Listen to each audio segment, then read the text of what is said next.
Welcome to BRK health. నేను మీ ఫాతిమా. ఈరోజు మనతో పాటు అయితే ఒక ఫేమస్ గెస్ట్ ఉన్నారండి. ఆయనే మరెవరో కాదు, మూలిక ఆయుర్వేద వైద్యులండి. ఆయనే షేక్ రసూల్ గారు అయితే మన స్టూడియోలో ఉన్నారు. సార్తో మాట్లాడి మరిన్ని వివరాలు తెలుసుకుందాం. నమస్తే సార్. నమస్తే డాక్టర్ గారు. నమస్తే అమ్మా. డాక్టర్ గారు, ఈ సమ్మర్ సీజన్లో చాలా మంది ఎలాంటి జ్యూసెస్ ప్రిఫర్ చేస్తే మంచిది అని అడుగుతున్నారు. జ్యూసెస్లో ఏ జ్యూసెస్ మంచిది మన హార్ట్కి కావచ్చు, స్కిన్ బ్లెమిషింగ్గా ఉండాలన్నా కూడా, ఇంటర్నల్గా కూడా మనకి ఎలాంటి ప్రాబ్లమ్స్ రాకుండా, చాలామందికి ఇప్పుడు దగ్గు రావడం, పొడి దగ్గు ఇలాంటి సమస్యలు ఎక్కువైపోతున్నాయి ఎండాకాలంలో కూడా. జనరల్లీ వింటర్ రైనీ అంటే చాలామందికి వస్తుంటుంది దగ్గులు, జ్వరాలు అంటూ.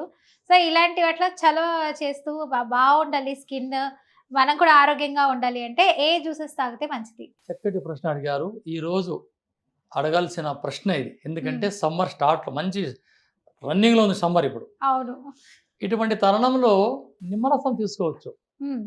అందులో కాస్త పుదీనా వేసి, కాస్త పటిక బెల్లం వేసి, నిమ్మరసం వేసి కాస్త చల్లగా తీసుకోవచ్చు.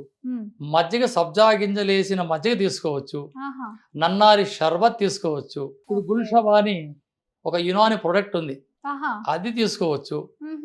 మజ్జిగ వాడుకోవచ్చు. చెరుకు రసాన్ని వాడచ్చు. ముంజలతో తయారు చేసిన జ్యూస్ గా తాగొచ్చు. క్యారెట్ జ్యూస్ తీసుకోవచ్చు. అవును, ఇప్పుడు మీరు షుగర్ కేన్ జ్యూస్ అని అంటున్నారు కదా, మరి డయాబెటిక్స్ వాళ్ళు తాగకూడదు కదా జ్యూస్? అంటే అందులో పంచదార వేయలేదు కదమ్మా. ఈ ముంజల జ్యూస్ ఉంది, పంచదార వద్దు, పటిక బెల్లం వద్దు, తాటి బెల్లం వద్దు. అది ఎంత స్వీట్ ఉంటే అంతే అందులోనే సరిపెట్టుకోవాలి. ఇక నిమ్మరసం అంటారు, అందులో చక్కెర అవసరం లేదు. వేసుకుంటే చక్కెర వేసుకోవచ్చు. ఇక ఎండసర కొట్టేస్తుంది. అప్పుడు ఈ నిమ్మరసంలో కాస్త పంచదార వేసి, కాస్త ఉప్పేసి, ఆ మూడు ఇచ్చేసినామంటే అతి త్వరగా ఆ వడదెబ్బనికి బయటపడిపోతారు. ఇక్కడ బయటకి వెళ్ళేది ఉంది, మీ అమ్మాయి పనుల మీద వెళ్తారు, ఆఫీస్ జాబులకు, ఎండకి వెళ్ళాల్సిందే. ఆ మెట్రోలో ఉన్నంత వరకు వేసి, ఆ తర్వాత నాన్ ఎండే. అటువంటి ఏం చేయాలి, మన ఇంట్లో బయలుదేరేటప్పుడు ఒక కప్పు నీళ్లు, ఒక చాయ్ కప్పు నీళ్ళల్లో అర్ధ చెక్క నిమ్మరసం, 2 చిటికలు ఉప్పు, 1 స్పూన్ పంచదార, 3 కలిపేసి దాన్ని తాగేసి బయటికి వెళ్ళారా, సాయంత్రం వరకు మీకు బాడీకి ఆ కవచకుండలల్లా పనిచేస్తుంది ఈ 3. ఇది చాలా అవసరం. బొడ్డోళ్ళకి, ముసలోళ్ళకి, ముతుకోళ్ళకి, షుగర్, నాన్ షుగర్ లవ్ అందరూ కూడా దీన్ని ఓఆర్ఎస్ అంటారు కదా ప్రభుత్వం వారు. ఇది ఓఆర్ఎస్ అంటే ఈ వారు ఎప్పుడో వందల వేల సంవత్సరాల మీద గురువులు చేసేసారు. నిమ్మరసంలో నీళ్లు, ఉప్పు, పంచదార అప్పటికే ఉంది మనకి. ఈ చెరుకుతో వచ్చేదే కదా. ఈ రోజు ఏదో మిషన్లో పెట్టి అవన్నీ మీ పిల్లలు చూసేసాం. అవును డాక్టర్ గారు, నాకు ఒకటి అర్థం కాదు, పంచదార రావాలన్నా, బెల్లం రావాలన్నా ఈ షుగర్ చెరుకుతోనే వచ్చేది. మరి చెరుకుతో ఇన్ని అవుతున్నాయి, మరి చెరుకే తాగకూడదు, తినకూడదు అని అంటుంటారు. ఇంకొంతమంది తినొచ్చు చెరుకు అని అంటుంటారు. చక్కటి ప్రశ్న అడిగారు. ఇక్కడ చెరుకు రసాన్ని తీసి ఒక పెద్ద ఇనప కడాయిలో వేసి అది ఉడకంగా బెల్లంగా మారిపోతుంది. అది పంచదార గలంటే ఏం చేస్తాడు, దాంట్లో హైడ్రాక్స్ వేస్తాడు, సోడా పొడి వేస్తాడు, తెల్లగా ఆ ఇసుక రేణువుల ఉంట రాకుండా అయిపోతుంది. అందులో హైడ్రాక్స్, ఈ సోడా పొడి, వంట సోడా, ఇది మిఠా సోడా, హైడ్రక్స్ ఎప్పుడైతే ఆ చెరుకు పాలు వేసి వండినామా అది ఉంటగా వస్తుంది. సో అది మనం స్లో పాయిజన్ తీసుకుంటున్నాం, టీలలో ఇవన్నీ వేసుకొని తాగుతున్నాం. అదే అసలు ఎఫెక్ట్. అందుకే అది వద్దు అంటున్నాం. అందుకు బెల్లం మంచిది అంటారు. బెల్లం మంచిది. బెల్లంలో ఏది, ఇప్పుడు అందులో కూడా కొన్ని కలర్స్ వచ్చేసాయి, రకాలు వచ్చాయి, ఏది బెల్లం అంటే కల్తీ లేని బెల్లం అంటే నల్లగా ఉండే బెల్లం. అందులో ఏ విష పదార్థాలు ఉండవు. అసలు బెల్లం తెల్లగా రాదమ్మా. ఇప్పుడు సాల్టీగా రకరకాల బెల్లాలు వచ్చేసాయండి. ఇప్పుడు మేము చూసి మా గానికి 3 నెలలు ఆడేది. గాని మేము రైతులం కదా, అట్లా గాని 3 నెలలు ఆడేది. ఈ రోజు మొదలు పెడితే కరెక్ట్ 90 రోజులు గాని ఆడుతూనే ఉంటుంది అది. ఇప్పుడు కొంతమంది ప్రభుత్వాలు వచ్చేసి బెల్లం ఆడు చెరుకులని ఇండూపూర్కి ఫ్యాక్టరీకి తీసుకెళ్ళిపోయారు. చరిత్ర అది.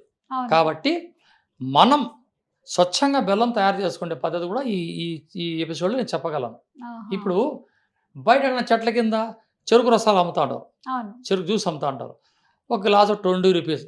ఒక 500కో 300కో మనకు కొంత కావాల్సిన రసాన్ని తెచ్చుకొని ఒక ఇనప కడాయిలో అది వడబోసుకొని వండగా కలుపుతూ ఉంటే ఆ పాలన్నీ ఆ జిగటగా మారి ఉడికే కొద్దీ గట్టిగా మారుతుంది. మీరు అలా ఉండలు చేసుకోండి, లేదా పౌడర్ చేసి డబ్బాలో, అదే అసలైన బెల్లం. ఓకే. సో మనం కూడా తయారు చేసుకొని ఇట్లా చేసుకోండి, పెట్టుకోవచ్చు అంటారు సింపుల్. కల్తీ లేకుండా. సింపుల్ బెల్లం చేసుకోండి. ఓకే. ఇది అన్నిటికీ మంచిది. హుహు. షుగర్ పేషెంట్ పెట్టండి, ఏం కాదు. ఆహా! మోతాదులో పెట్టండి, హుహు. ఏమవుతుంది? ఓకే. అయితే క్యారెట్, బీట్రూట్, పుదీనా జ్యూసెస్ అని పుదీనా అండ్ కొత్తిమీర కూడా కలుపుకొని జ్యూసెస్ చేసుకోవచ్చు. తాగుతున్నారు. అది కూడా తాగొచ్చు అంటారా? కొత్తిమీర చలవ చేస్తుంది, కిడ్నీ యాక్షన్ చేస్తుంది దానివల్ల. అంటే ఫస్ట్ టైం తాగే వాళ్ళకి కొంచెం బాగుంటది కదండి. అలవాటు చేసుకోండి కొద్ది కొద్దిగా. ఓకే. సో అలవాటు కొంచెం కొంచెం చేసుకోండి. తాగుతూ ఉంటే ప్రాబ్లం చేసుకోండి. లేదంటారు. ఎండాకాలం ఇంకొంతమంది మజ్జిగ ఇప్పుడు పెరుగు తినకూడదంటారు. మజ్జిగ పర్లేదంటారు. మరి మజ్జిగ పెరుగు కూడా పెరుగుతోనే కదా మజ్జిగ వస్తుంది. అంటే ఇక్కడ పెరుగులో మన కవ్వం పెట్టి ఎప్పుడైతే చిలకతామో అక్కడ ఒక రియాక్షన్ జరిగి హ్మ్. అందులో వెన్న శాతం పక్కన వెళ్ళిపోతుంది. హ్మ్. ఓకే.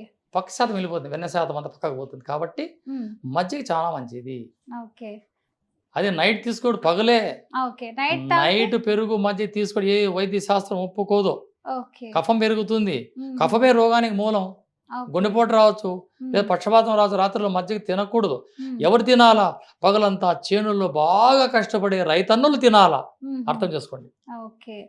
సో పెరుగు అన్నది తీసుకోకుండా మజ్జిగ కూడా తీసుకుంటే మజ్జిగ బాడీ తీసుకో, చల్లగా ఉంటుంది బాడీ అంటారు. చల్లగా ఉంటుంది, ఎనర్జీ ఉంటుంది. ఓకే. అంతే. థ్యాంక్ యూ డాక్టర్ గారు. మంచి ఇన్ఫర్మేషన్ ఇచ్చారు. థ్యాంక్ యూ సంతోషం. So much. సో చూసారు కదండి, మీకు ఈ వీడియో ఇంకా బాగా అర్థమయ్యి ఉంటుంది. ఇంకా ఏదైనా డౌట్స్ ఉంటే కింద కమెంట్ రూపంలో తెలియజేయండి.